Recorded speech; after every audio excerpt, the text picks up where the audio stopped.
Good evening, everybody. This meeting is called to order at 6:32 p.m. We'll start with the Pledge of Allegiance. Commissioner Lopez, you want to lead us in the Pledge of Allegiance? It'll be my pleasure. Everyone, please rise and face the flag, please. I pledge allegiance to the flag of the United States of America and to the republic for which it stands, one nation, under God, indivisible, with liberty and justice for all.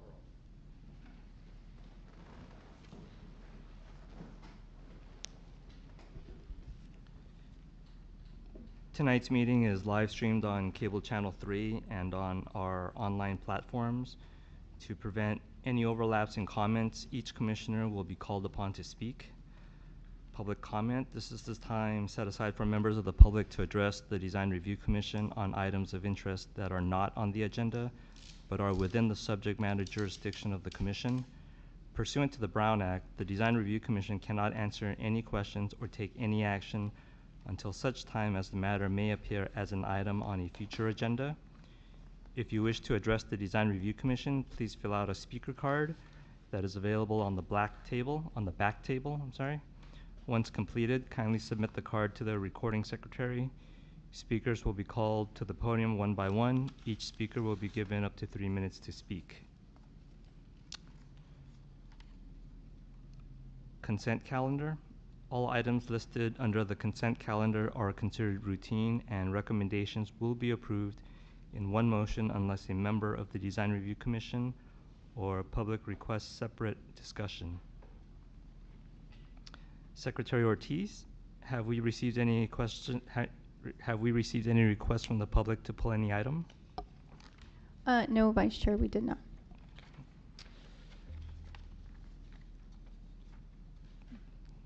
Then we can proceed with a motion to approve the consent calendar. Do I have a motion to approve? Thank you, Commissioner Lopez. Do I have a second? A second. Thank you. Roll call vote. Roll call vote. Vice Chair Salo? Yes. Commissioner Lopez? Yes. Commissioner Tu? Yes. Motion passed.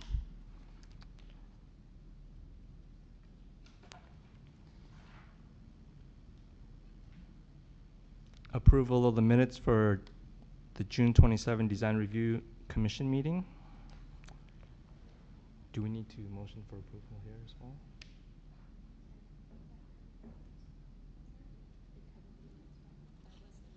Okay, all right. So we'll move on to the public hearing. Samantha.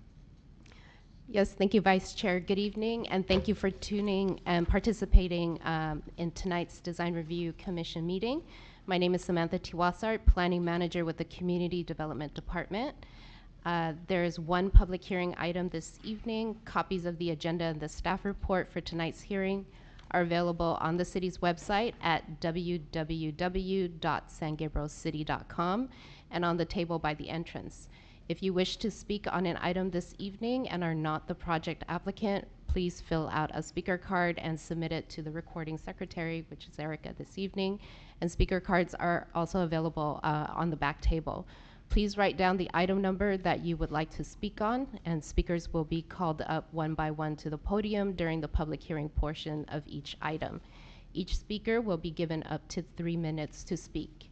Any decision made this evening by the Design Review Commission is appealable to the City Council, and the deadline for filing an appeal concerning a decision made this evening is Monday, August 8th.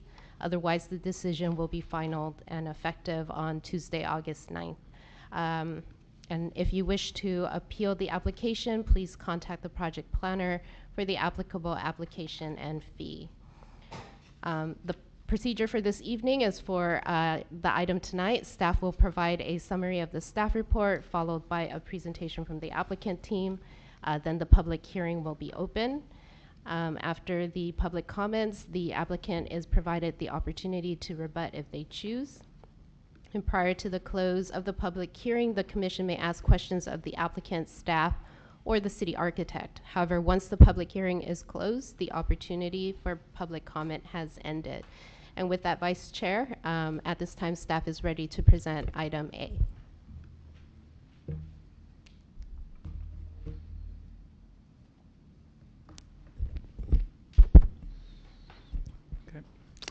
Good evening, Commissioners. The only public hearing item before you tonight is for a site plan review application at the address 432 North San Marino Avenue, planning case number SPR 20-110. And apologies, I forgot to introduce myself. My name is Anthony Alvarado, Associate Planner with the Planning Division.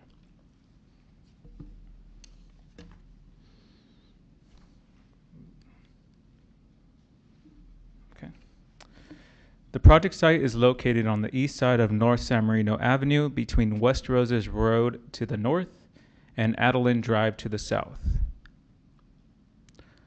The 7,405 square foot lot is currently developed with a 1,604 square foot single family residence and a detached garage, both built in 1937. The property is currently neighbored by other single family residences on all four sides. The property is zoned R1 for single-family residential and has a general land use designation of low-density residential. At the July 26, 2021 DRC meeting, the Commission originally considered the proposed project. However, the Commission brought up questions and concerns and voted to continue the item to a date uncertain. The item was brought back in November of 2021, and again, the Design Review Commission felt that more work was needed. The slide above just shows some of those points and concerns that were brought up at that November meeting. Just going down the list, they wanted to make sure that the eaves were shown to be consistent on the first and second story, asked for a detail of the bay window, required that or asked that the windows that are installed are consistent throughout, as well as providing a small overhang or some kind of overhang over the rear patio doors to protect from the weathering. The two last items that were touched upon were the maintenance of the front brick facade and making sure that when the paint is removed from that brick facade, that it's done so in a way not to damage the brick. And the last thing was a concern regarding the proposal to cut back the existing porch or remove it altogether. So after the November DRC meeting in 2021, staff and the city architect did discuss with the applicant team about those concerns, and we even went out for a site visit. The photos above show the existing condition of that front porch. As you could see on the photo to your right, there is some water damage, and the porch is, let me see if I could get the pointer to work. No, sorry. There is water damage to the north side of the front porch. However, it is the staff's opinion and the city architect's opinion that this is repairable. So we did present that to the applicant, and they are proposing to incorporate a porch, repair the existing damage, as well as keep a portion of the front porch, which will be shown on the next slide. The proposed project is to add a new second story to the existing first story, and as mentioned before, the front porch will be kept. It will be cut back, but there will be a front porch to serve as a shelter element for this project. The slide above shows what was presented at the November meeting versus what is presented at today's meeting. The circles on the bottom left show some of those items that were addressed in the previous slide. The smaller circle shows how it was addressed to provide consistent eaves, and the bottom circle shows that the bricks will match the existing chimney bricks. The applicant has provided a note on the plans to detail the process for removing the paint while also making sure that the brick does not get damaged. We do have the applicant team here, and when they are up here, they can answer any questions about that process. Okay. This is just another comparison of the side elevation to show that the porch will be, that the porch will be kept. This rendering is a rendering showing that extended porch. However, staff does want to acknowledge the fact that this gable piece will not be included in the project. It'll just be a flat, almost like a shed roof coming straight out to cover the entire porch. This will just show or give the commission an representation of how the second story sits in relation to the neighboring the neighboring addresses, as well as to the street level. The proposed project meets all of the San Gabriel Municipal Code requirements for setbacks, parking, height, lot coverage, and floor area ratio, as well as providing side setbacks that are well within the required code requirements. The San Gabriel Municipal Code requires a comparison of one-story versus two-story structures within a 300-foot radius of the subject site.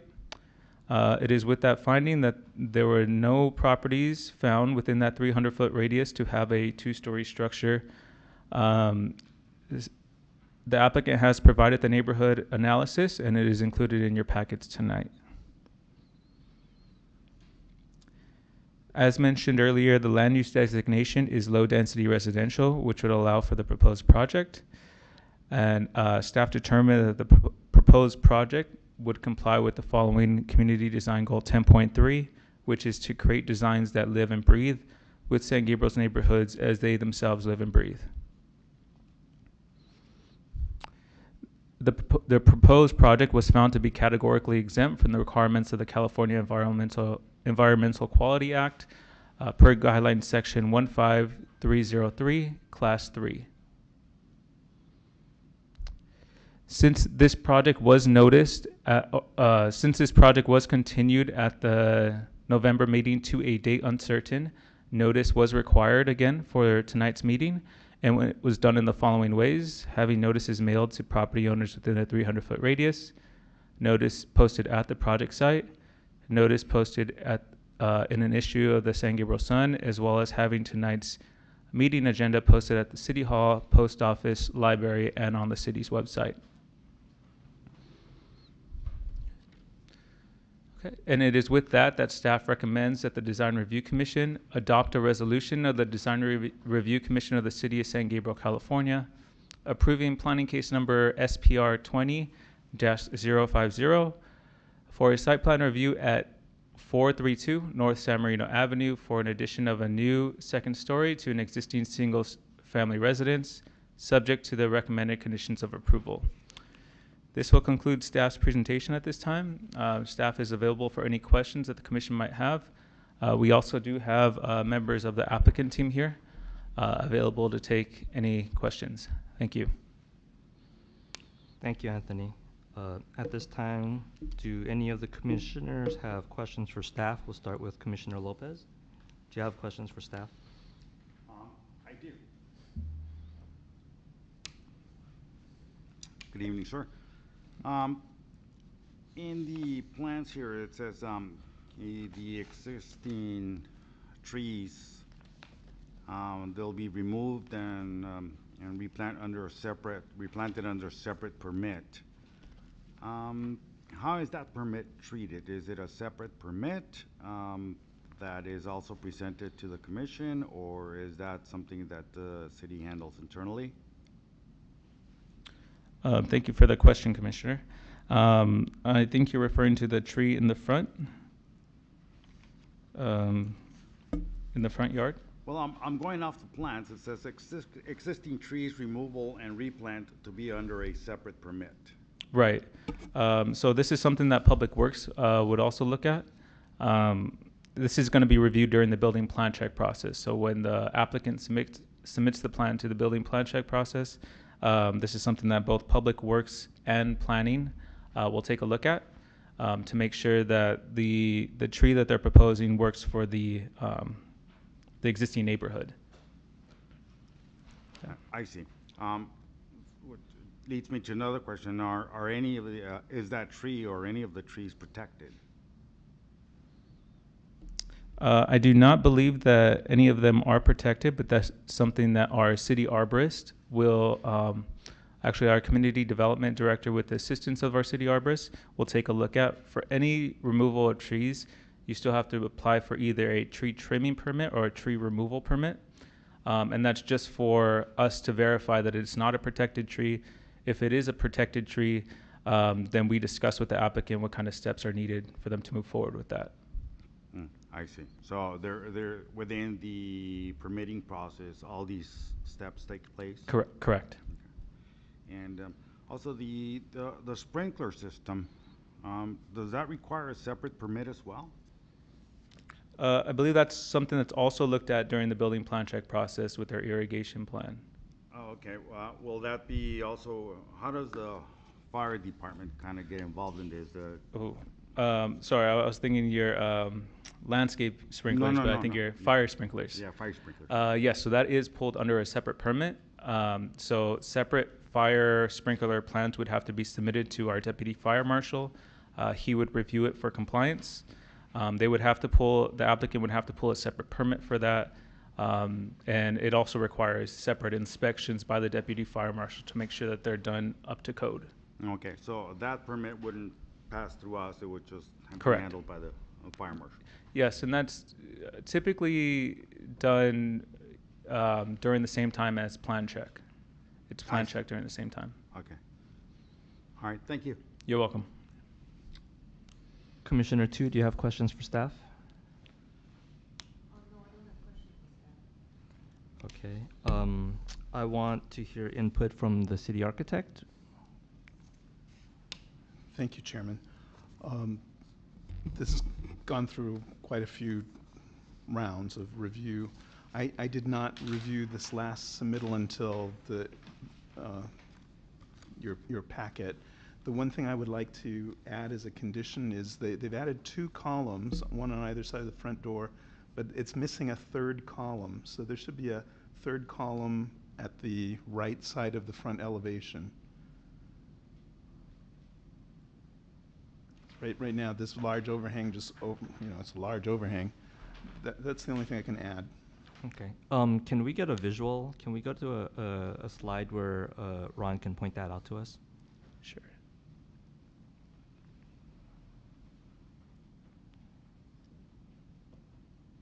So there's a column here, a column here, and no column here. Okay. It's large overhangs. It's large overhang. And the column that you're suggesting would be the same as the other 2? Yeah. Okay. This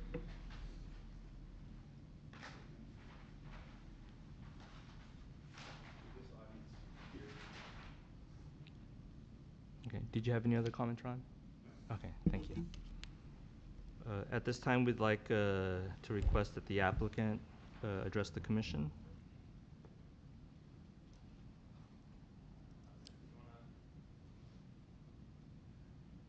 Yeah, they want to.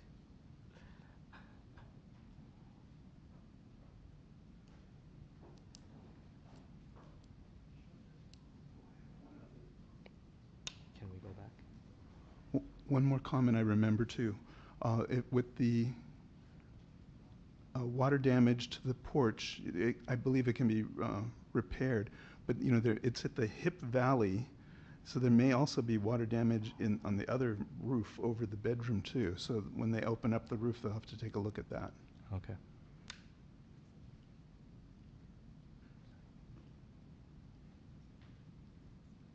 Okay, so we'll go to the public hearing. To applicant, would you like to address the commission?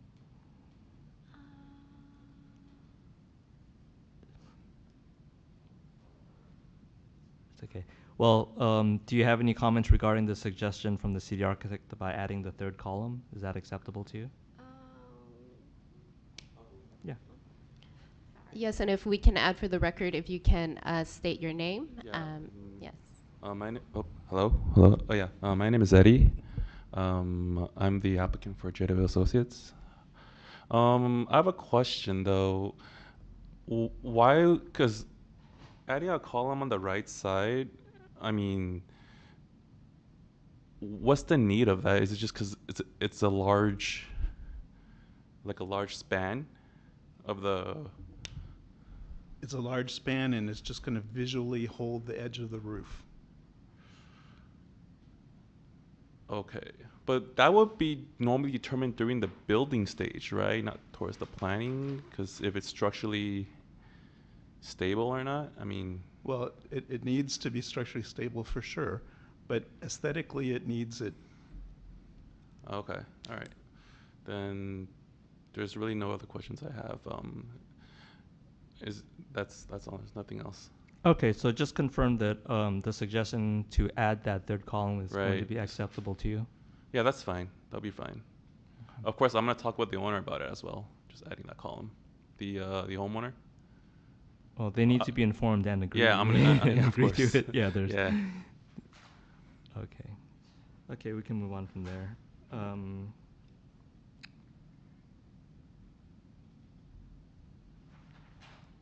Do any of the commissioners have questions for the applicant, Commissioner Lopez?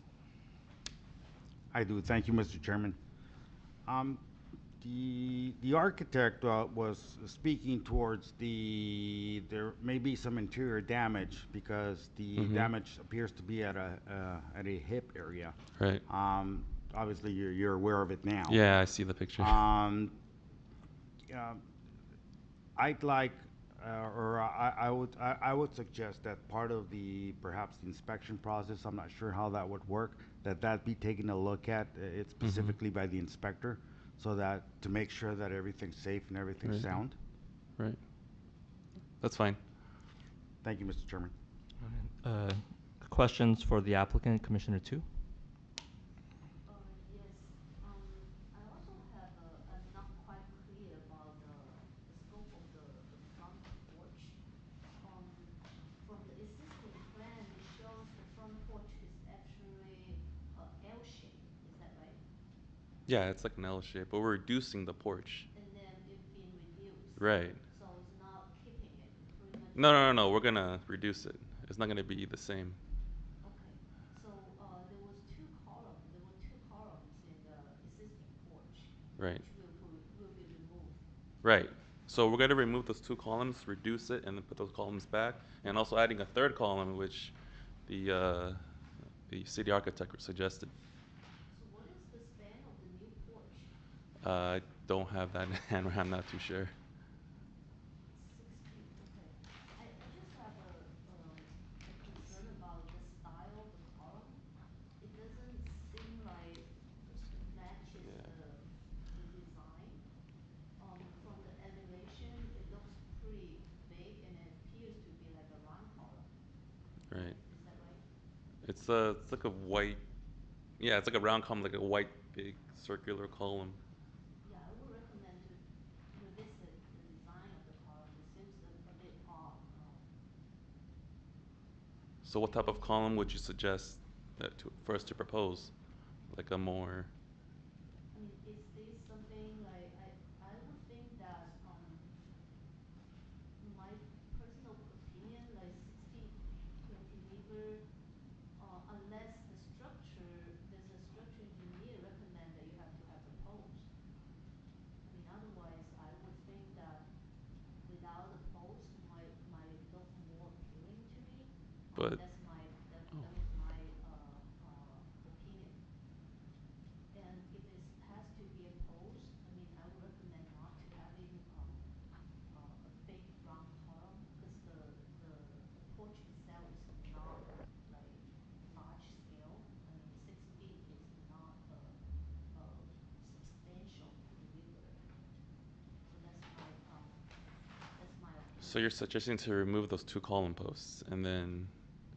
I was wondering if this is something recommended by the structure engineer or like just a design. We haven't gone to that part yet. This is just the aesthetically look of the elevation. Yes, that's my opinion. And I also might not be. It's just a little off to me that this home has 3 master bedrooms. And I don't know what is the intent to adding that much square footage and then just adding like 2 sets of additional Well, this is something that the the homeowner suggested that we're proposing. I mean, if there's any like what to say, like um, something that is not, you know, like not how to say, if you're opposed to something on the floor plan, of course we can work around it. But this is something the owner suggested, like, you know. I see. Thank you. Mm-hmm. And can you articulate what exactly will be done to the brick veneer? Is it brick wall or is it veneer? It's a veneer. It's veneer. Yeah. So what is the age of that veneer? Are you guys sure that it can be repaired? What do you mean?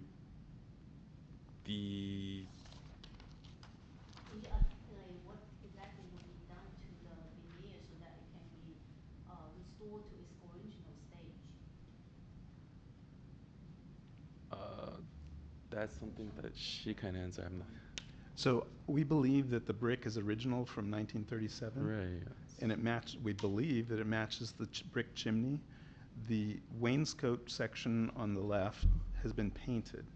So the intention is to remove the paint to get back to the original brick. And so they've provided a recipe on how to do that with a high pressure water treatment.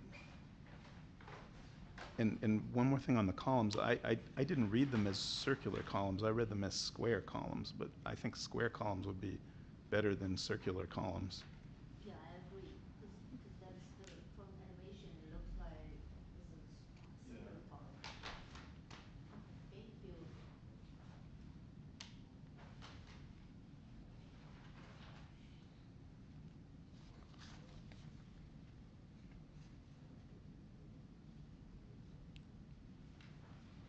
I don't have more questions. Thank you, Commissioner Tu.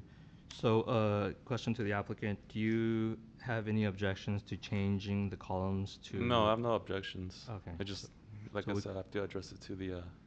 Okay, so as a condition of approval, we will have 3 columns at the front, Right. and they'll be squared and subject to the approval by the city architect. I have a question though. So, you gave us this condition right now. Should we fix it now prior to the conditions of approval from the planning, or? No, if you agree to it, we will approve the design today, Uh-huh. given that you agree to comply to the condition of approval. Right. Yes, but then we have to change the elevation. Will that be plan checked during the building stage with this conditions of approval? Building plans? Those design elements need to be incorporated and then presented to plan check submittal. Is that correct? Yeah. Okay, So you don't have I to come understand. back to the I commission. understand. So we just have to incorporate it. Okay. you can. I will see the staff approval and then we'll put it in. Okay. Do you have any additional comments you'd like to add? No, I'm good. Okay. It is now 7:01 p.m. The time for public comment is now closed. Does city staff have any comments? Yes, Vice Chair. Staff did receive an email comment that Secretary Ortiz will read into the record. Okay, thank you. This public comment comes from Sheila Valenzuela, and it reads, "Hello, I am responding to the letter I received from your office regarding the new site plan for 432 San Marino Avenue and the intention of the owner to build a second-story addition to the existing single-story residence. I am therefore making my objection known to this proposal, and the reasons being, number 1, there are no other two-story residences on that street nor on the several streets to the east of that address. Number 2, I am the owner of the property at 431 Doroca, and I have been since 1966. And I feel the erection of a second story will greatly negatively affect my property and those in the immediate proximity to said property at 432 San Marino Avenue. Number 3, this neighborhood consisting of several blocks has been in existence for 80 to 90 years and has always enjoyed a certain quality and character and charm with single-story residences, and it is important to maintain that which would be destroyed with a two-story property looming over the single-story residences next to it and behind it and adjacent to it. Number 4, once one two-story property is approved, there is no end to the number of similar properties that will be erected, and thus changing forever the landscape of the neighborhood that has been an integral part of the charm of North San Gabriel. We have seen this happen in Arcadia and other cities over the years and watched those lovely neighborhoods be changed and not for the good, and there is no turning back. Please do not let this happen in our neighborhood of St. Gabriel. Number 6, also, I foresee the property values will decline as a result of loss of privacy to the immediate neighbors and the loss of the continuity to the neighborhood. Number 7, please consider the privacy factor. The loss of privacy to the immediate neighbors, which has never been an issue, will be if you allow this two-story construction. No one would appreciate having the possibility of neighbors looking into their yards or windows from a second story. Thank you, Sheila D. Murphy Valenzuela, owner 431 Daroca. And this concludes the public comment. Thank you, Erica. Does city staff have any comments at this time?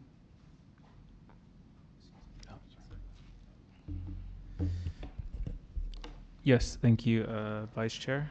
I just wanted to, again, pull up the rendering as well as the side elevation to show that the applicant has pushed the second story addition back from the first story front wall to minimize the massing effect to the street, as well as providing side setbacks that are well within the requirements. The proposed project meets the development standards for single-family homes, which do allow for second stories. Thank you, Anthony. The applicant has an opportunity to offer a rebuttal to public comments. Would you like to offer a rebuttal?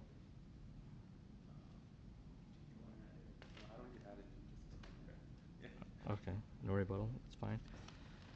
So at this time, the commission will have a deliberation discussion amongst ourselves.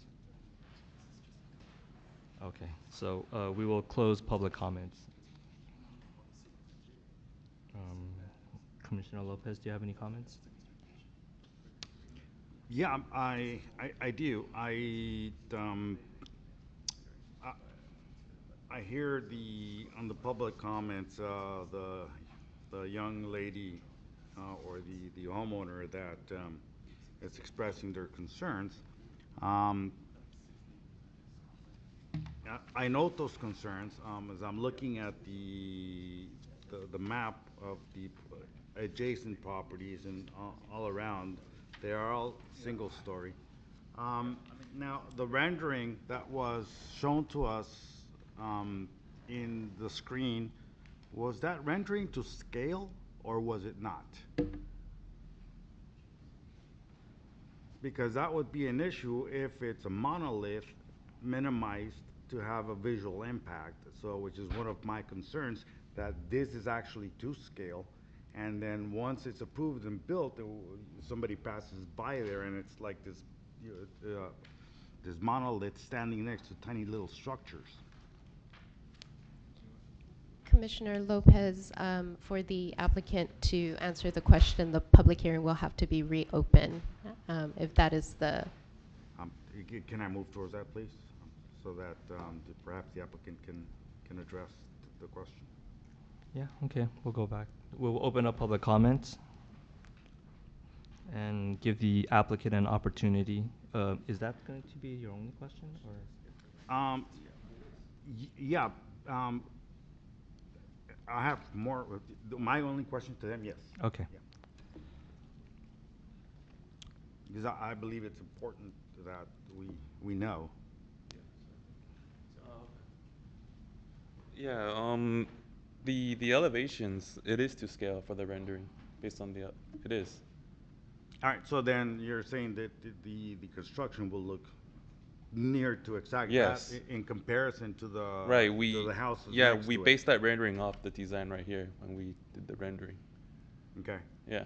All right, so for example, the second story roof is not skewed to the extent that it looks almost as at the same height as the property next to it. Do you see what I mean? Yeah, See, if you look, if you were to follow that peak on that house, Yeah. it'd be very close to what the height is, which kind of makes me wonder whether the rendering is actually to scale or not.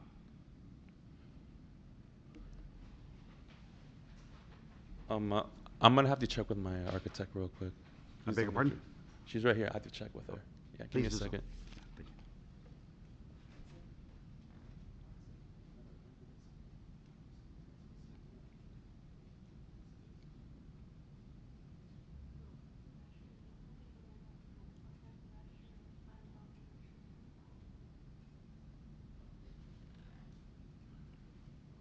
Yeah, we'll talk with her. What she said is it is to scale, like based on what we drew on the plans here, it is to scale. But I know it seems a little off, but I know what you mean. I just, we might probably have to adjust things a little bit towards the rendering to make it, according to the plan. Yeah, no, I hear what you're saying. Yeah. But then it's almost like asking for another hearing on this.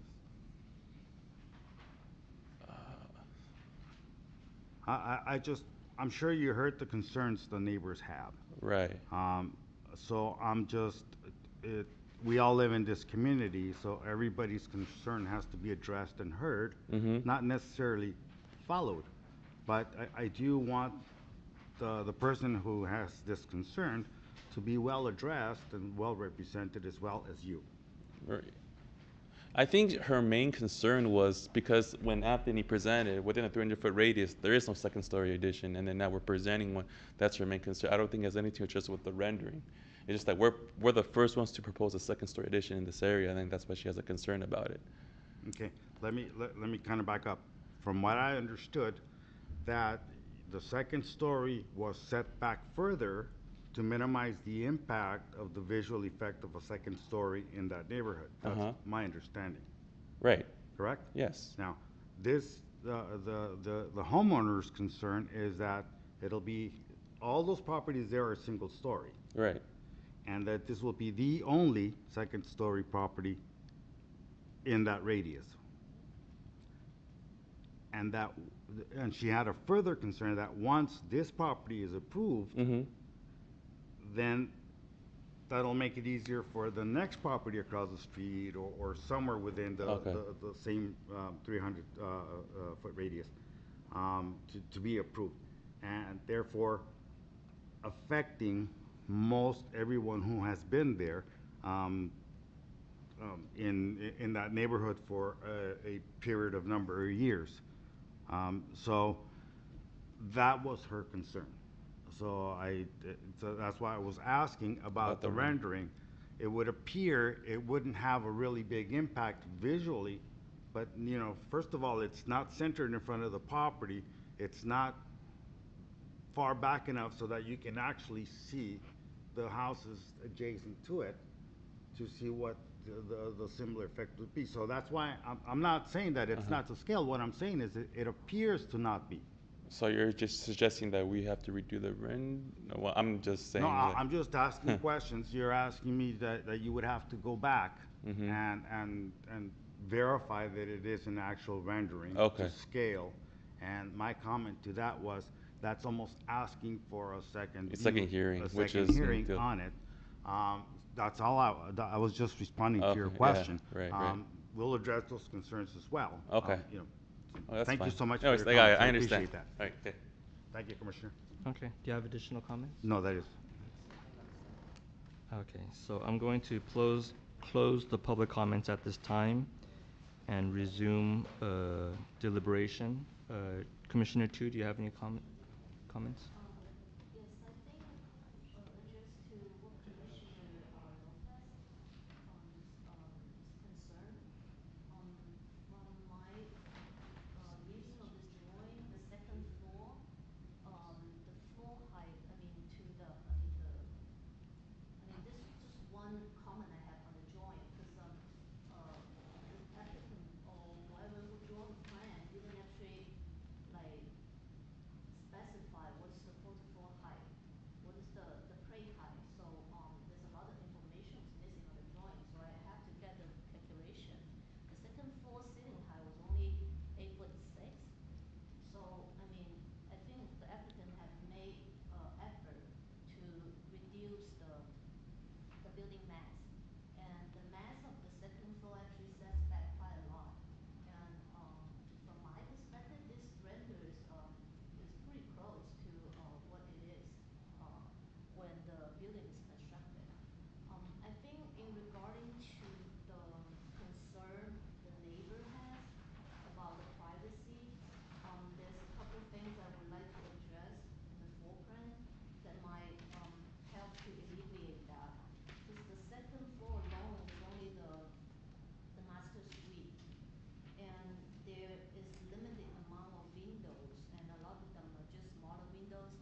size of those windows. I mean, it doesn't seem like it's really necessary.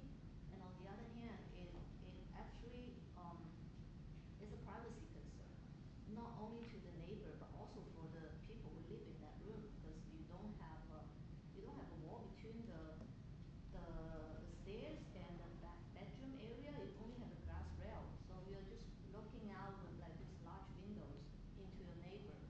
So I believe it would be good to reduce the size of those windows. It's above the stairs anyway, so that would help to alleviate the concern of the neighbors. So that's what I have in mind. Thank you. Thank you, Commissioner Tu. Ron, do you have any comments you'd like to add? I think she has a good point. Those windows could be reduced in size.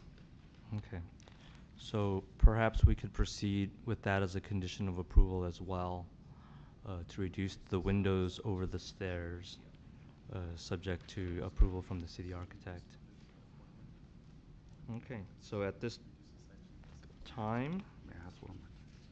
you have an additional comment? Go ahead. Well, I just, I wanted to ask our co-members here, would you suggest any size window? I mean, looking at those windows, this is the biggest windows in the house. No, It's 4 by 6. Yeah. to reduce the size, it can be reduced, 2 inches. Yeah, I mean, no, So it needs to be much smaller because I mean, think about it. It's above the staircase. It's even hard to operate. Sure. You may have the mechanism. You can actually operate like what 5 feet below the window. I don't think it's necessary to be like that big. Looking at other windows, the bathroom windows, and the master closet window, maybe just some window that works well with this elevation. But it needs to be like substantially less than what So is like proposed now. 3 by 3, 4 by 4, or 3 by 4. Like 3 by 4, 3 by 4, approximately. something along those lines, yeah. Yeah, half of the size?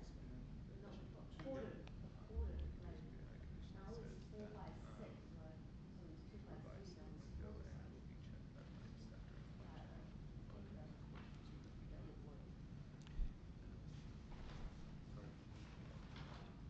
Thank you for your comment, Commissioner Lopez. That Thank gives you, us thank you for further addressing. clarification. Yeah. Yeah, gives us some criteria to go by moving forward.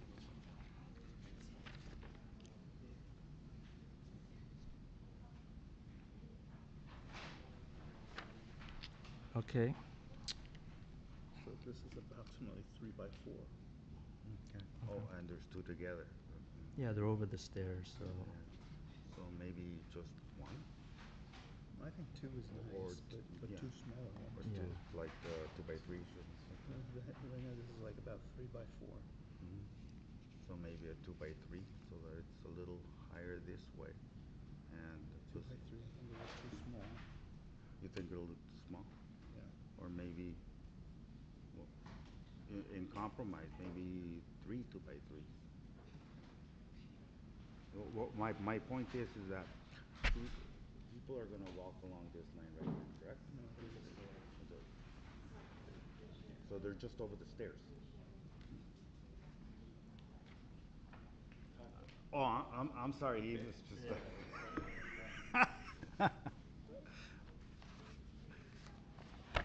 Sure. I apologize. The city architect and I were discussing about he was showing me the actual measurements of the windows, that they were 3 by 4s and there were 2 side-by-side windows.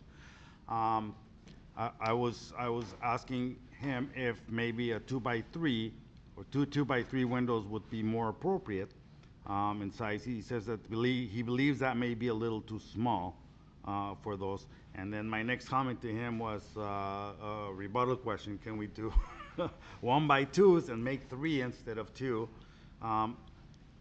then we got into where exactly are they located? Are people gonna be walking in front of the windows? But he says that there's above stairs. Um, that sort of mitigates the issue with the privacy in my mind, because unless you put a ladder to that window, you won't be able to look over, which is one of the concerns. Uh, of course, later in time, if that is somehow modified and a floor is put on there, then that would become an issue.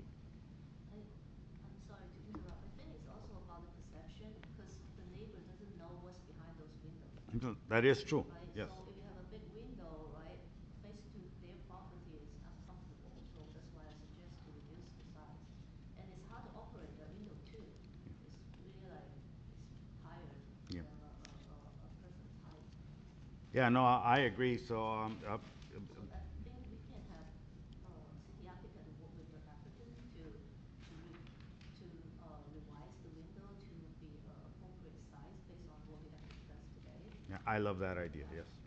Yeah, I think the design of the building elevation will be up to the applicant to propose, subject to the city architect approving it, and I think that'll be acceptable to the commission.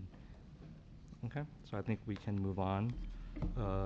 Any additional comments? No, thank you so Okay. much, Mr. Chairman. Okay. So Thank you, sir. at this time, I'd like to entertain a motion. Is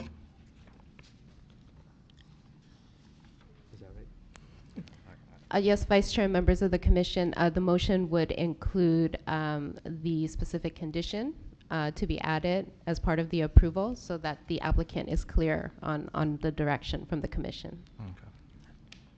And sorry, Vice Chair, I just wanted to remind the commission of the previous condition of the third column.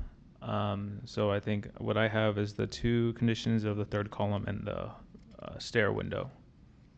But if the commission could just confirm that. Yeah, so we have the third column, the square post instead of the rounded columns, and the reduction of the windows over the stair area, and confirmation about the rendering being to scale, which, you know, it looks to scale to me, given how far back the addition is. So those will be the conditions of approval. So do I have a motion to approve?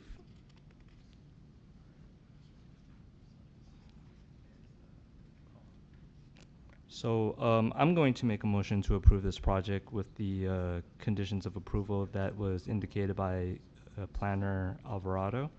Do I have a second? I'll second. Do I need a third? Okay. At this time, we'll proceed with a roll call vote.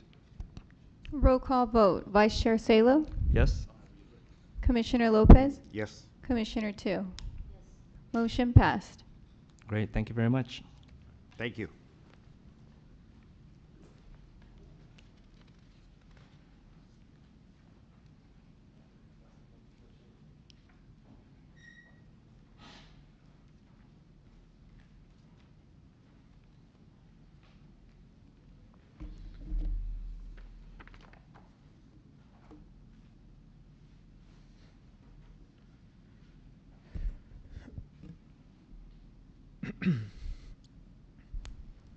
Yes, Vice Chair, members of the Design Review Commission. Item number 4 is an informal presentation item.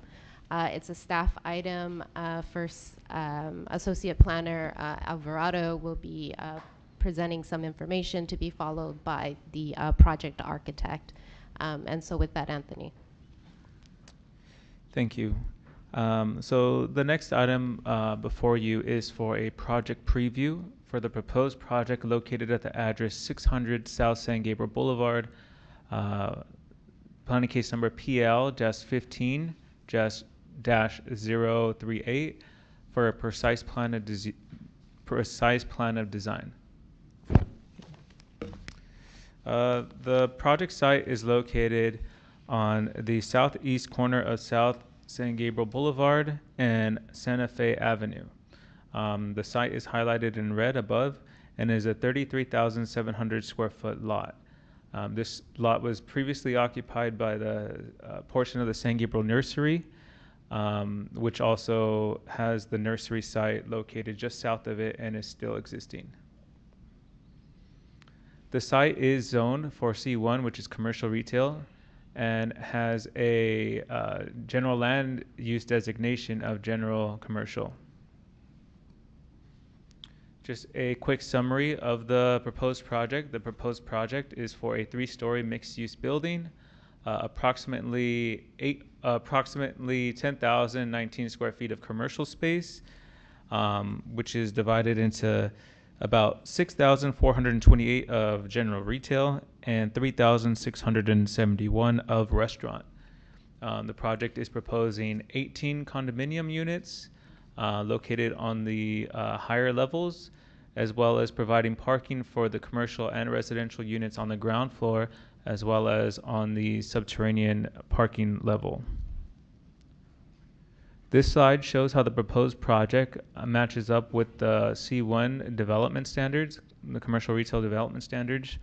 As shown above, the project is under the maximum floor area ratio, as well as the maximum lot coverage. The proposed project is a 3-story building, which provides adequate setbacks, 7 feet for commercial, 10 feet for residential. However, the applicant is proposing to request a variance application for reduced corner setbacks along Santa Fe Avenue. Instead of 10 for commercial, they are proposing 7. And instead of 15 for residential, they are proposing 10. And the applicant can touch on this a little bit, but this intent was to have it match up with the front setbacks. Rear setbacks of 15 feet is provided. Parking is provided for the residential, as well as guest parking for the residential units and commercial for the retail and the restaurant uses. As proposed, the project is proposing 52 spaces, which is less than the required. However, the applicant is also going to propose or going to request a conditional use permit for a parking reduction, stating the transit stop that is located just south of the project site along San Gabriel Boulevard. And this would also require Planning Commission approval similar to the variance application. And kind of touching a little bit more on the entitlements that are required for the project. As mentioned, both the variance and conditional use permit would require Planning Commission approval. However, since the project is proposing condominium units for the residential units, tentative track map would also be required to subdivide the airspace for the condominiums to sell individually. The 3 would be presented at the Planning Commission meeting on the same agenda. The items that would come back to you for consideration at a future date would be for the precise plan of design, as well as the master sign plan. Thank you. This concludes staff's presentation and summary of the project. The applicant, as well as the architect, is here, and he is available for any questions that you might have. The project applicant also has brought a wood model of the proposed project, so maybe we could bring that to the front. Thank you. Thank you, Anthony. Does any member of the commission have questions for staff? We'll start with Commissioner Lopez. So this presentation is predicated on a future meeting on some of the items coming back to this commission for suggestions or approvals, whatever have you. Correct, yes, and sorry for not kind of touching on that a little bit more. So first, the applicant would have to take the proposed project to the Planning Commission for the proposed variance, tentative track map, as well as the conditional use permit. Once it is approved by the Planning Commission, then the applicant would present this project again to the Design Review Commission for an actual consideration for approval. So tonight's meeting is more of providing comments to the applicant, so the applicant can take it back, work on any of the comments that may come up tonight, so that the project is at a point where the commission has already seen it the next time it comes. Yeah, I see. Thank you so much. no problem. Commissioner Tu, do you have questions for staff? Yes, is the applicant is gonna to make a presentation as well? Yes, we're going to pull up the slides, and the architect will walk through the project a little bit. Oh, by the way, can you clarify the variance for the setback? If Yes. the applicant is asking for less setback? Okay. The architect said he could kind of walk through that a little bit when he's going through his presentation. But the variance application is for the corner setback. So per code, it is required to have at least a 10-foot setback on the corner for commercial buildings or for the commercial component of the mixed use, as well as 15-foot setbacks for the residential. The applicant is proposing to actually move that up. So instead of 10 feet back, it's only 7 feet back. Instead of 15 back, it's only 10 feet back. And again, that's just to kind of keep it in line with the front setbacks, which are also 7 and 10. You're welcome. Does the city architect have any questions for staff? Just one, the corner setback, does that have to do with corner cutoff, so view around corners for automotive use? Oh, sure, yeah. The architect would like to jump in on that, and but this is something that Public Works would also have to take a look at as well. And I think they have already, this project has been around for a while, so the Public Works has worked with the applicant on that as well. So I think that might have been something that was addressed Because before. we just discussed that Del Mar project, and they brought the corner cutoff for automotive on that one. Okay. Okay, so what we could do is we can proceed to having the applicant make their presentation, and then we can have the questions afterwards. Okay. Yes, she's gonna pull it up. Right here. So this is just to go side to side. If you wanted to use a pointer, it's the red button. However, it doesn't work on that screen. That screen. So It doesn't work on that it screen. doesn't. Yeah. Oh, that's too bad. Yeah. But side to side. She'll be able to pull it up on the full screen right now. All right.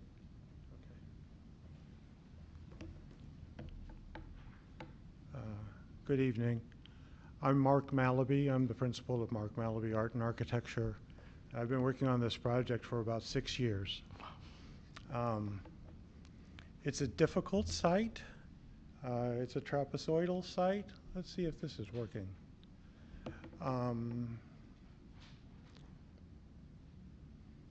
There we go. And now, yes, it's a trapezoidal site, as you can see, between San Gabriel Boulevard and Santa Fe. It also tapers down in the back, as you can see on the model. My dad was an engineer, and he told me, if you can't fix it, feature it. And that is what we've been trying to do here. This is the existing site photos. The client came to me wanting to do a traditional piece of town building. It's a small site, and large projects are going up around it. So we saw this as an opportunity to build a little jewel box and really celebrate the corner of Santa Fe and San Gabriel. This is what it looks looking north on San Gabriel. The windows are all French doors with operable, movable shutters. It's not clear here, it'll be in another one. This is from the back. We have a service courtyard that provides a lot of the parking, the commercial parking. This is not intended to be a focus of the project, though. We wanted to draw everyone with the paving pattern to a paseo that would lead them to the front. So these doors on the ground floor in the back, they're the service doors for the shops. The walkway on the second and third floor is the corridor access to each of the rooms, and I'll go into that in more detail.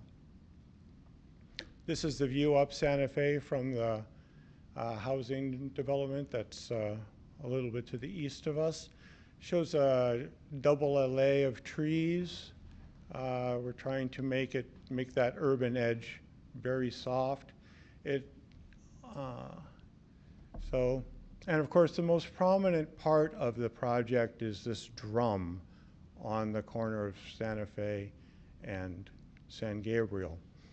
Now, currently, the setback on San Gabriel is 0, the commercial setback, and the residential setback is 5 feet beyond that. For a number of reasons, which I'll cover in a minute, we're proposing setting the commercial back 7 feet, so an additional 7 feet from the required setback, and then setting the residential back 10 feet, or another 3 feet from the commercial. In order to make the drum address the intersection symmetrically, we would also like to mirror that setback on the Santa Fe side. So we're giving the city 7 or 10 more feet of setback on San Gabriel in order to move the walls a little bit closer to Santa Fe so that it looks like the whole thing was built at a time when there wouldn't have been setbacks. This also gives us some advantages with ADA and outdoor seating and things like that, which I'll cover in a minute. This gives you an idea of the treatment of the storefronts under a rusticated base with arched openings. The 2 darker openings are the paseos that connect the storefronts back to that service courtyard. Let's see here. So I'm going to try to use the laser pointer here. So this zone and this zone right here, we're trying to have the same treatment so that we can have all of these units on the same level. So we have all of these service doors on the same level, this here. But since this grade drops here and this grade drops here, we're trying to kiss that grade where these paseos come out, and then have basically a flat ADA access to each of those shops on either side. That would also make a place where we could have outdoor seating and potted trees to make a second LA. If it's not clear, I'm happy to go through it again. But that's the reason for the setback variance request. As you know, in all projects in California, we start with the parking. Oh, sorry. Come on, take me back. There we are. So as this drops, we're taking advantage of that to make it the access to the subterranean parking. Again, it's a very difficult site, so putting parking into it is a challenge, but at this point in my career, I rather like these challenges. This zone here has the residential, which is the 18 stalls for the units, as well as some double tandem stalls for the larger units. We'll cover that. There's also 6 or 7 tandems in addition to the required parking down there. This zone here is the guest. We're required to have 6 guest parking for the 18 units. Again, we've also got some tandem compacts back here that we're not counting in the required, but are for the convenience of the residents. Then this here is the overflow commercial parking. So the overflow commercial parking has a path this way to the elevator. The residential parking has a path this way to the elevator. The elevator's a double door. It's secured with key entry and access. Since we have this leftover space here, we have large lockers for the shops. We have the required storage for the units and some extra storage that we'll be able to additionally lease. So this is the commercial level, and we're proposing that this unit and this unit our restaurant, and then these units here are our regular shop space. Again, we're trying to keep the whole plate flat, so we have a lot of flexibility about how we split this up. These here again would be the service entrances, the back entrances, and then people would be directed through the paving pattern to the paseos, which would lead them out to the facade, the main facade. This is the second floor, which shows that we have a luxury 2-bedroom apartment that's inhabiting the drum, and then a row and a row of 1-bedroom apartments. Since it's single loaded, there's windows and doors on both sides, so these can catch a breeze. So if a breeze is coming through, they can catch it through like that. And that's one of the reasons for the open corridor. We're trying to be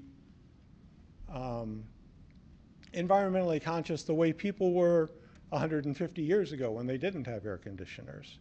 You can see the 3-foot overhang there between the commercial level and the residential level. Let me see. The third floor is essentially the same as the second floor, except that the drum of this unit goes up very high. It's a high bay space with the high portals that you see on the elevation and renderings. So instead of balconies, which so often turn out to be storage units, we're proposing rooftop cabanas. We want to animate this rooftop. We've kept the mechanical units to the back. We're going to screen it. We're going to pot plants in front of it. We have a little bit of open space here that people can gather at. And then each of these cabanas is assigned to one of the units.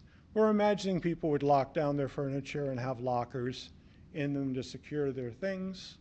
Then the third floor drum 2-bedroom would also have access to a very large cabana on the top of the drum.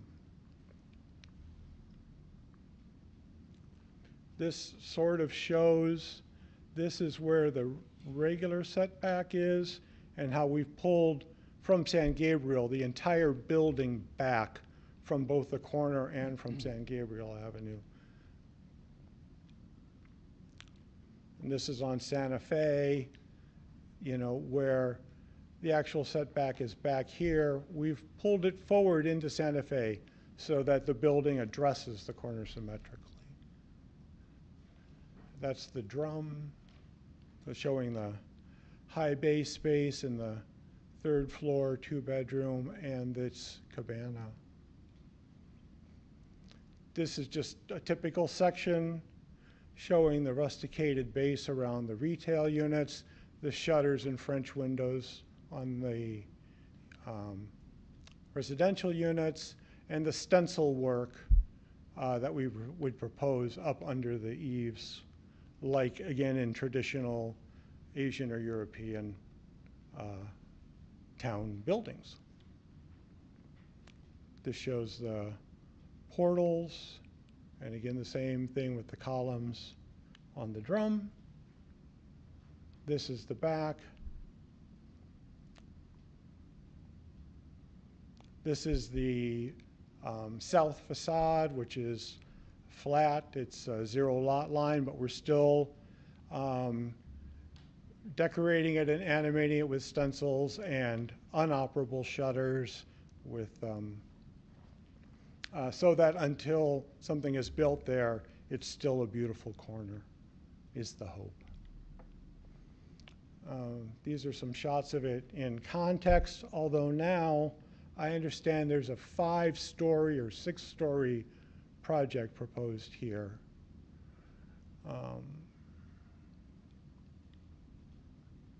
Again, more shots in context, and as we move forward, I'll update that. And where did I go? There's one more. Oh, well.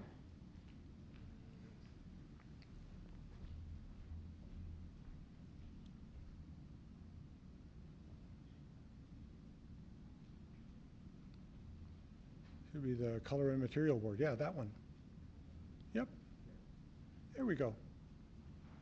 Okay. Oh.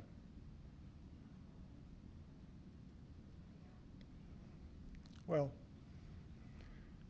this simply shows, proposed stencil work in each one of the bays, the proposed barn door type shutter hangers. We don't want shutters on hinges or acorn hinges flapping around in earthquakes.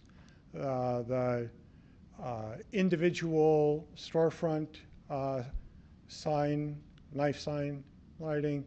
The colors, again, very soft,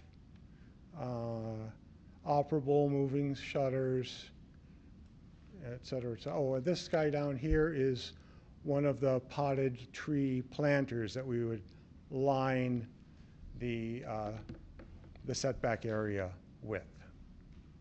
So anyway, again, my name is Mark, and I'm happy to answer any questions that you might have.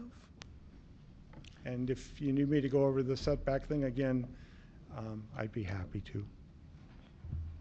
Great, thank you. Let's revisit the questions from the commissioners that came up previously. I think you had a question, Commissioner Lopez? Yes, the gentleman from the city answered it as to what this presentation was and what the process was going to be. But I have other questions as well. Okay, let's go to the question from the city architect. Great. My question had to do with the Public Works concern about the corner cut off so that cars can see around the corner. And I was, now that I've seen your presentation also, I just want to have you reviewed any of these things with Public Works? You have. Yeah. Because the density of the trees along the sidewalk could be a Public Works issue and a maintenance and a cost issue. And let me give that a qualified yes. This was all reviewed fairly extensively with Algis, who I understand is not with the city anymore. So we would need to do it again with the current staff. And with the density of trees, does it provide for street lights and other kinds of... The density of trees, I think, is the street tree requirement, but I could be wrong. It looks very dense, but there doesn't seem to be any provision for the overhead street lights within the pattern of trees. We would absolutely want that incorporated into the design. So I guess one of my next stops will be with Public Works. But like in here, we talked quite extensively about having the proper view angles out of this and out of this access point, and that all of this was going to be pulled back from the corner on San Gabriel, so anyone here would be well out of the way of the trees. And we wanted this drone to be very prominent, so we really didn't want trees blocking it. Right, but it doesn't seem to have the street lights incorporated into the plan. It also shows bulb outs on the corners. That has been reviewed with the Public Works? Again, this was extensively reviewed with Algis about 5 years ago. I have not gone back and reviewed it with current staff, but I'm happy to do so. The bulb outs do not exist today. And can I ask some more questions? Sure. Yes. Okay. Exterior lighting on the building, is there any provision like the pedestrian scale lighting? There is. Wow, I'm wondering. So I don't have it illustrated here, but we absolutely wanted to uplight the columns and uplight the piers between. And then there would be a knife sign with with lighting over each one of these storefronts. I believe there's also intention for there to be a sconce at each one of these piers. Well, good. That's what I was hoping as well. It's trying to be very traditional. Yeah, of course. Yeah. So to the roof plan. So the roof plan incorporates these cabanas. So I looked up just the Webster's definition of cabana, which means a hut or a tent.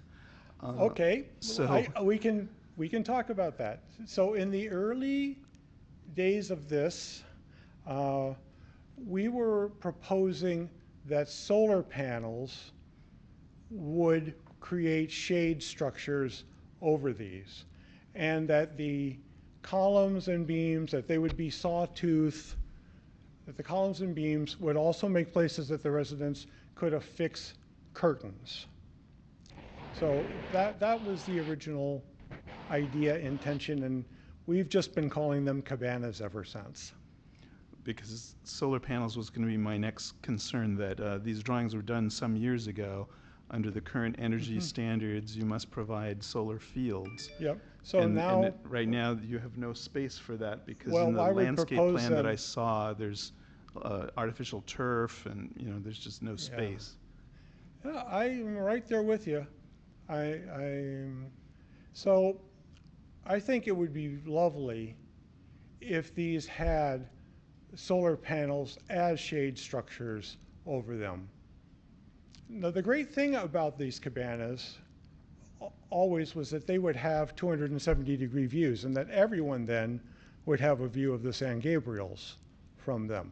Also, since they're open on four sides, they would catch any breeze that would go across here, was the idea, I'm happy to bring the solar panels back. Well, then just the whole notion of having your private patio 2 floors up, it just seems a little odd. I don't know of any examples of that, so it's a little Well, odd. I think it's a European thing, like Not a Southern California thing, though.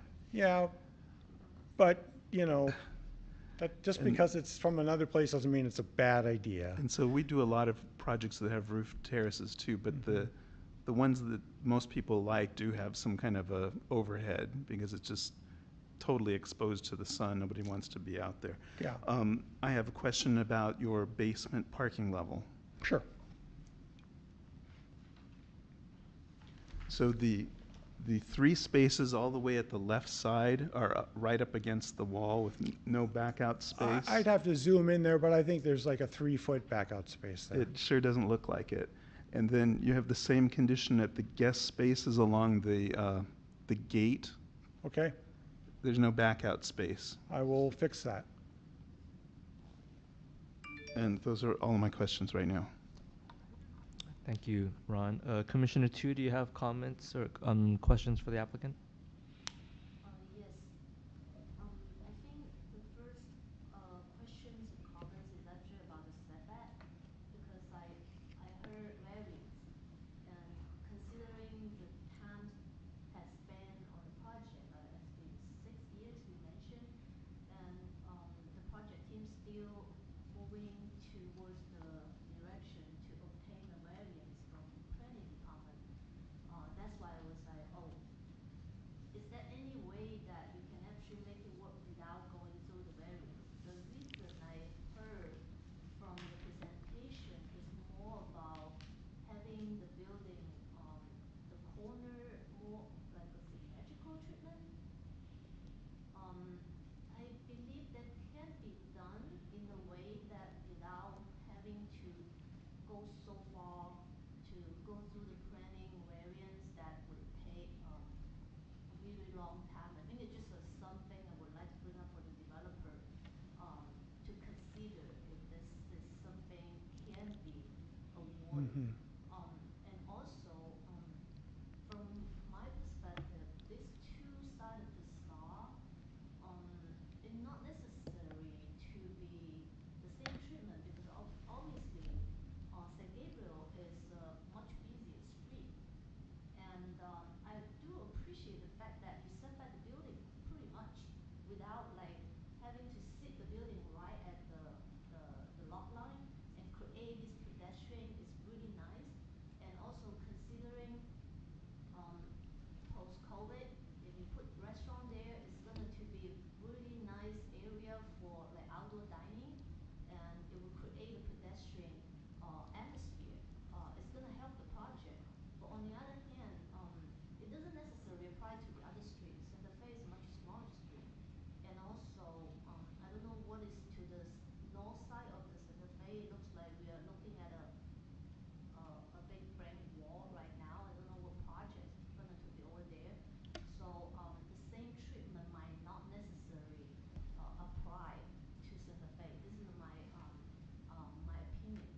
Mhm. so that for the developer to consider if it's really necessary, spend the time to go for the variance, which is really time consuming, as far as I know. Thank you, Commissioner Tu. Yeah, so Yeah. I do have a second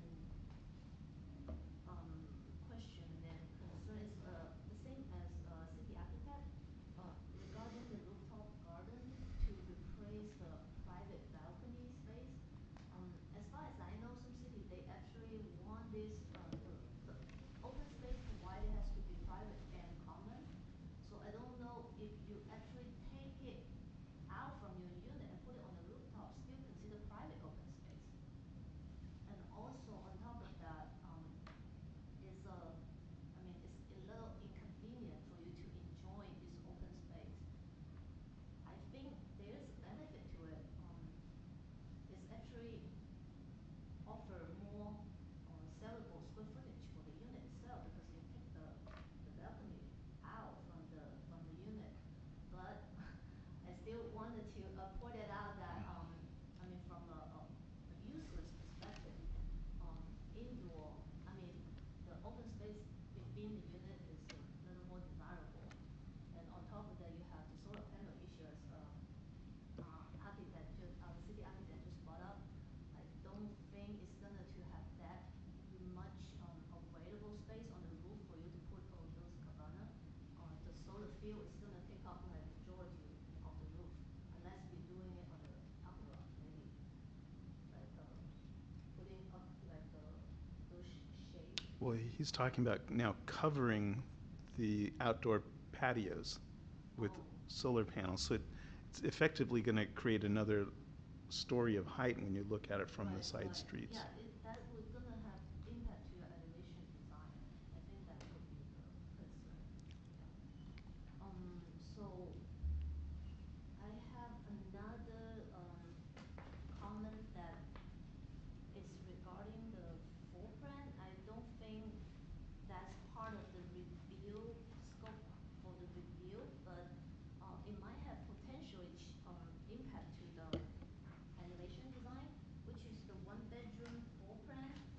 I think you mentioned that this is a single room, and it create this passageway for breeze, and which is really nice. And you know, I mean, a lot of times when people design, they don't really like think about how to take advantage of those passive design approach. But one thing I do notice that you have a bedroom facing to the common corridor, and comparing to the kitchen that is actually taking the frontage, I thought it might be more appropriate for the bedroom to be swapped, somehow that you don't actually like having people to walk outside your bedroom all the time, since there's a common corridor. So yeah, that's my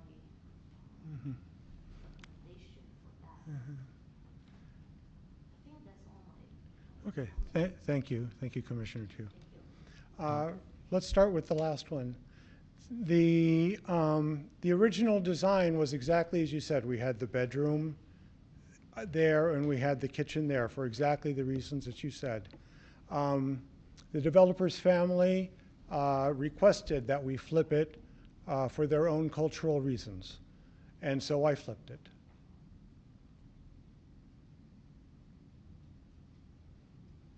That's the only answer I can give you. You know. Thank you. Okay. I think that has to, because it's for sale project too, right? I mean, you also want to consider what the buyer is thinking instead of Right. being an end user yourself. Okay. Regarding the setbacks, the very first question that I asked Mark Gallatin, who was the planning director at that time, was this very question. And it's not just about the symmetry, although the symmetry is beautiful, I think. It's also about the fact that we have grades on both of these sides. Maybe it'd be better to discuss here. See this grade drops here and this grade drops here. So if we were to drop these units with these grades or these and have these entries kiss these grades, it impacts three things. The first one is that it limits the flexibility of combining and separating units because they would all be on different floor levels. The second thing is that it puts the service doors on different levels. So that starts to either warp or create ramping and other extraneous things on the service courtyard. And then the last thing is that it impacts the parking. So if we have this ceiling in here stepping down, that means we have the floor in here stepping down and we have to deal with all the warpage. We felt that it being level was a higher value to the community. And then, going the wrong way again. Just call me wrong way Mark. So by kissing the grade there and there, or thereabouts, then this area is all at the same level. So we have ADA access to all of the units at the same level. So if we have these treated in the same way, then we can treat these shops in the same way. And we get the added benefit of the symmetry.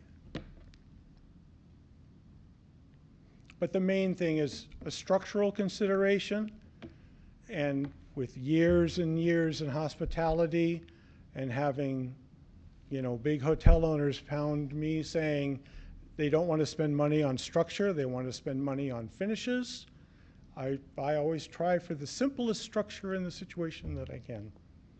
So the structural considerations, there's ADA access considerations, there's leasing flexibility considerations, which made us pull the whole building back. So we pulled the whole building back 7 feet here and 10 feet at the residential level, but we only pushed it into Santa Fe for only about 60% of Santa Fe's length, about 3 feet on the commercial level and 5 feet on the residential level. The residential setback is 15. We're proposing 10. The commercial setback is 10. We're proposing 7. And at the end of these discussions with staff at that time, this seemed very reasonable. And so we've proceeded with the environmental. Actually, we have the construction documents about 90% done because we thought we were going to be approved 5 years ago when other things happened that were outside our control.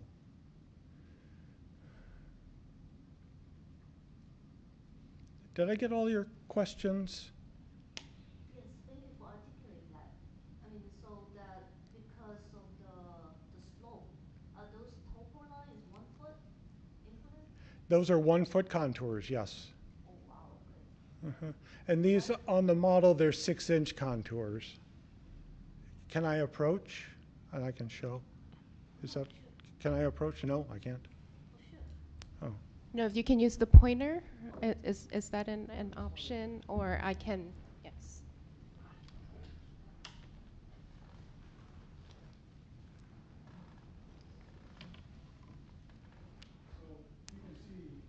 I'm sorry, Mark, if you can speak into the microphone, it's the only way, yes. Anthony, you want to be my volume? Vanna White. I'm sorry about that.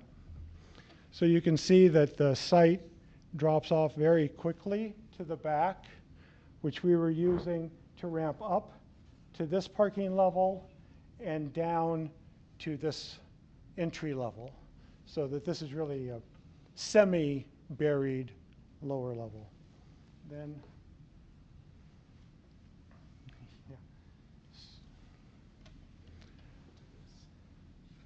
You know, I don't let anybody handle this model. Feel the You're, pressure.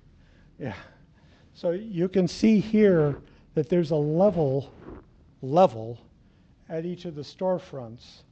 And then the right-of-way of San Gabriel and Santa Fe can move against that, but at the place that these levels kiss gives us access at level to all of the storefronts. So which means the southern part, You could take it up to her. like the school at San Gabriel, Boulevard actually below the street level, like partially. I'm sorry, I didn't understand that. I think I looked at the model.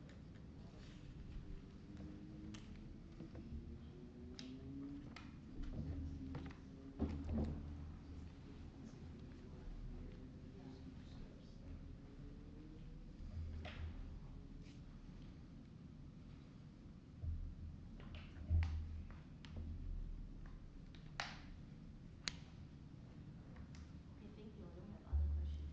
Okay. Okay. Thank you, Commissioner Tu. Commissioner Lopez? Yes, thank you, Mr. Chairman. Mine are more narrative comments than questions. Okay. I see the, so this building is, I guess it's somewhat reminiscent of 100 years ago, France, Italy, kind of architecture. Austria was the inspiration Yes. with the stenciling and the shutters. Which I like, but I'm not sure how that really would fit into what the San Gabriel master plan or the San Gabriel 100 years ago, which is kind of also what we're trying to preserve, as far as a lot of residents moving in. Question, now you've specified that they're all one-bedroom units and only two-bedroom units, which would be at the corner? Yes. So this is the two-bedroom unit with the drum as its living room, dining room, kitchen, and then a main suite here and a guest suite here. And then this would be a gallery. In the blow-up, you see that there's art niches and things like that. So there's a wrought iron gate there into a four-court or four-entry, and then the main doors into the space. Yes, the rest of these are one bedrooms. And is that like a commercial thing or a marketing thing that, or to maximize the It's a pricing? combination of all of them, you know. I mean, it would be,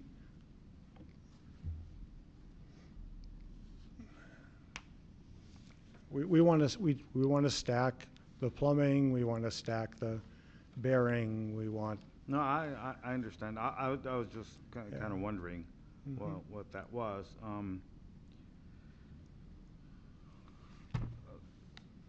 And we're trying to get as many people over the shops as possible to animate the street. Yeah, but by the same token, we've got some, down the corridor, you say there's a 6-story building being built, right, down the street from there. So those are, I don't have any technical questions, per se, right, today. To address the appropriateness of putting a 19th century Viennese building in San Gabriel, we did have a public process meeting over at the library 5 or 6 years ago that was well attended, and they loved it. They thought it was better than all of the other contemporary stuff that was going up. No, I agree. The architecture is very nice. The aesthetics are beautiful. I like Thank the you. project. Thank you. Those are only my comments. Okay. Thank you, Commissioner Lopez. I have two questions. One, I just want to confirm the rustication at the base of the building, that is the granite on the finish schedule? I'm going to have to go back and double check because it has gone back and forth between granite and plaster with 2-inch aluminum extruded reveals.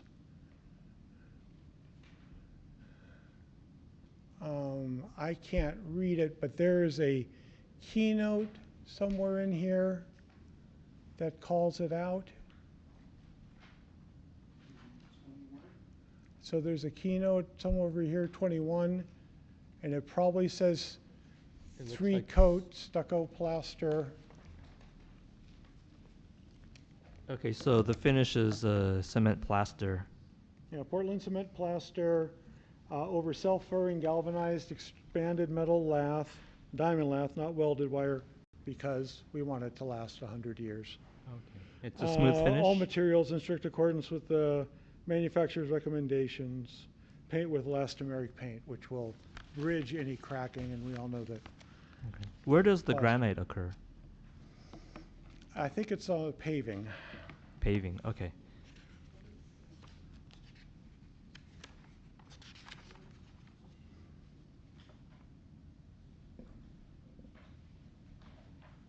It's the paving.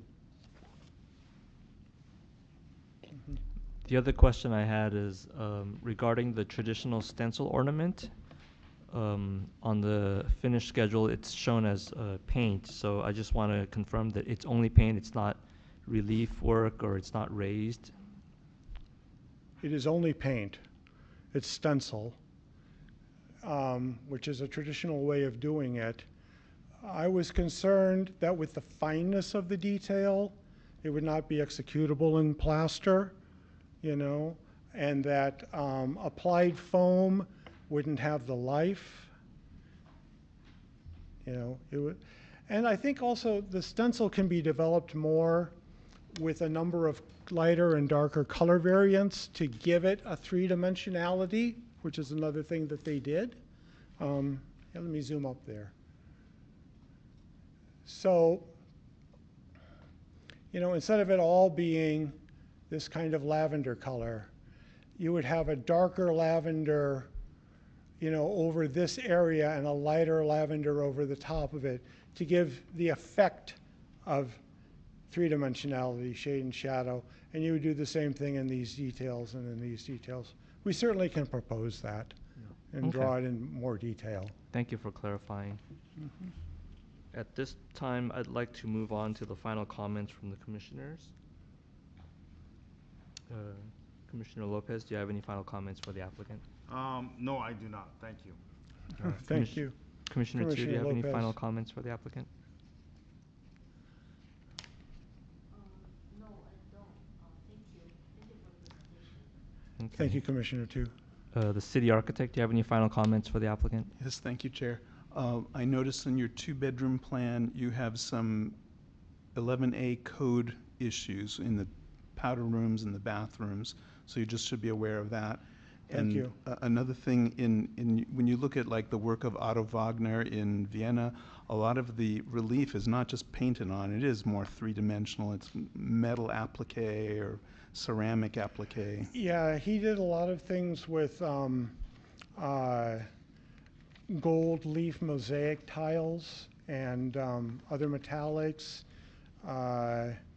But yeah, Otto Wagner, especially if you look at his book Modern Architecture, you know, his second villa, that's all stencils. You know, there is some mosaic highlights around in the detail, but it's a, and I'm trying to think, the Museum for Kunst, I'm going to screw this. You know the building I'm talking about.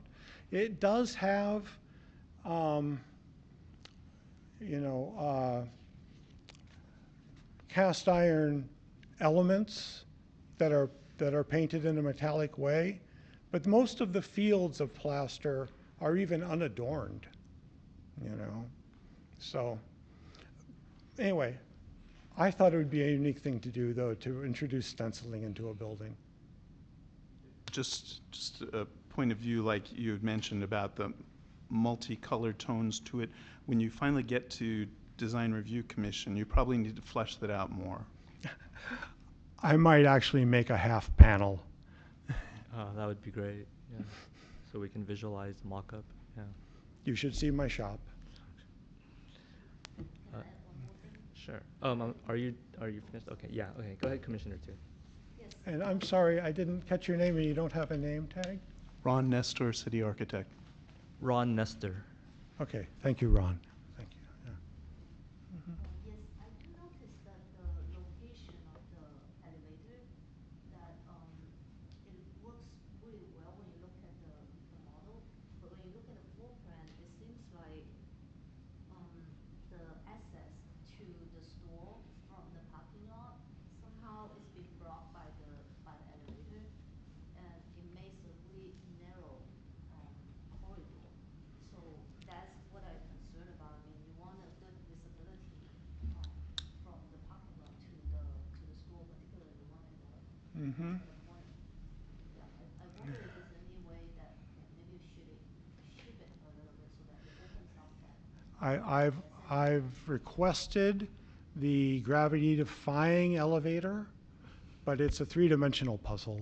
So the problem is down here, where we put the elevator is determined by where we have the parking. So parking, aisle parking, this line is pretty well established. And at the place of the elevator is where we need to have the ADA stall. So that sets the elevator's location in that axis. And then the leasable depth and the residential corridor sets the elevator's location in this axis. If we rotate the elevator at all, it just makes the situation worse. If we face the doors out instead of into here, I'm sorry, I wish I could solve it, but it's the compromise in the design. It's a place, unless, if you've got a better idea, I'm all ears. But I noticed that it's a complicated issue.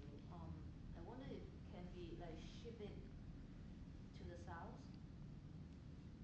that you just shorten the access path. I think it's mainly because of the basement floor plan. yes, That sets yeah, the location. yeah. But it does all have to stack, but yes. And so the elevator also has to be between the residential field and the path from the commercial field.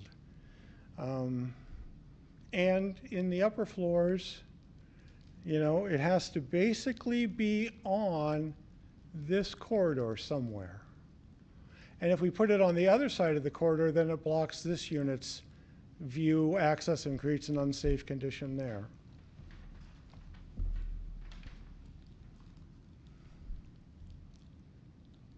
And on the top floor, having a centrally located elevator, which is the way I'm going to guess 90% of the people are going to go up to the cabanas, in air quotes, makes it more likely because all of the cabanas are, except for these ones at the very ends, are within an easy walk, and there's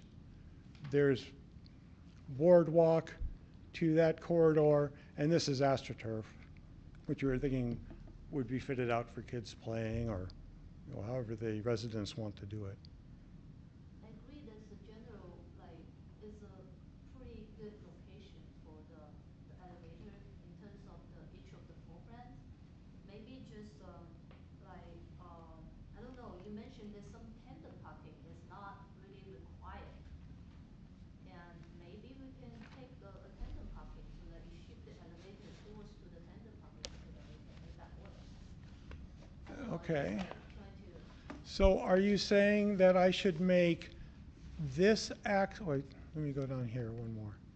That I should make this entry into the paseos smaller? I was hoping that can be bigger. So if I move this way, is what you're saying. Either that way or this way. Well, You're really systematic. I just bring up my concern.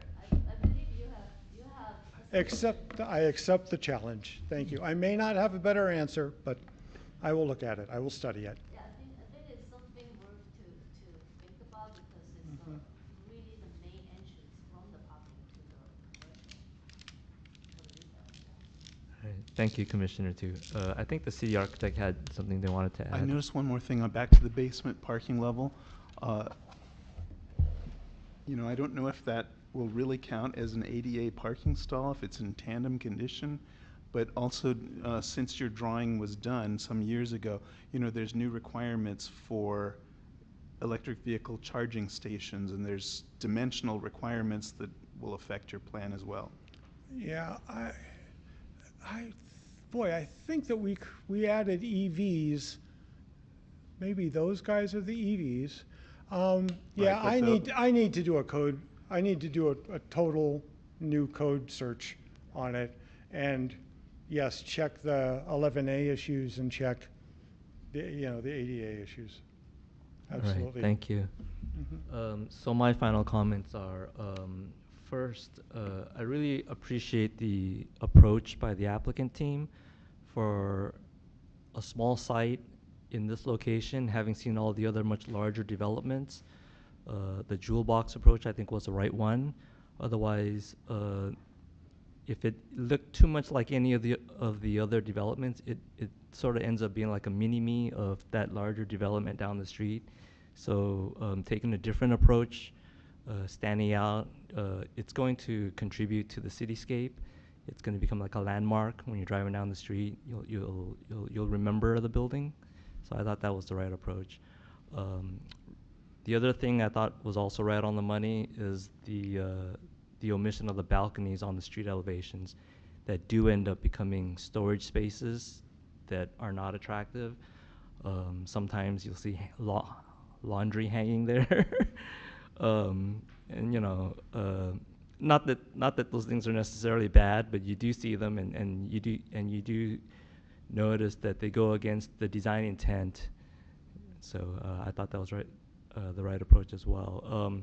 Regarding the roof cabanas, it needs to be further developed, but you know, I'm actually curious about how that could look, how it could function, and it would be like a very unique amenity to this building that other developments don't have. I think it's going to be a tough problem to solve, but you know, I'm excited to see what you come up with. Those are my final comments.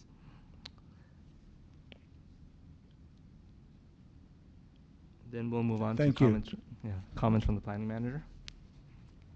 No updates, Vice Chair. Okay. At this time, does anybody have any? Does any of the commissioners have anything they'd like to address regarding public matters of general information or concern? Okay. Commissioner Lopez. None for me, thank you, Mr. Chairman. Commissioner Tu. Okay, I have none to add as well. So at this point, I believe we can adjourn the meeting. Thank you, everybody.